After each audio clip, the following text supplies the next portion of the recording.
this pose is called Ruksasana, that is tree pose.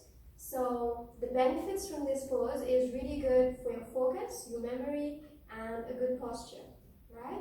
So there are 3 ways that you can do it. So let me show you the variations. So we'll be coming into mountain pose. So let me show you the variation for the leg. The hands is going to be that, always, regardless what variation you might choose, right? So the leg variation is really important.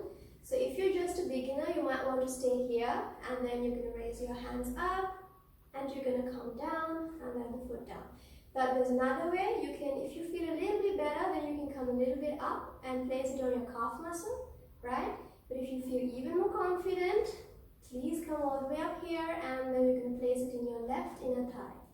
And then you're going to place your, raise your hands up, and we're going to pick one point in front of us, and you're going to stay. Then when you're ready, inhale, exhale, hands gracefully down, and right foot down, right? Similarly, we're going to repeat it to our left, wherever that may be comfortable to you today, right? Don't push yourself too hard. And we're coming down.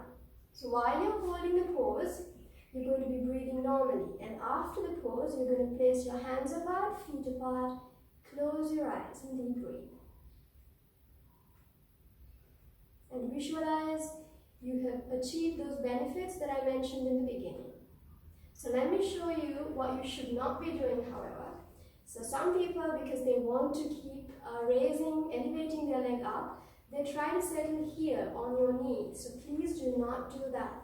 This is a big no, okay? Because you can damage your knees severely. So either here, here, or here is going to be your station position, all right? So thank you so much for joining, and give it a go and let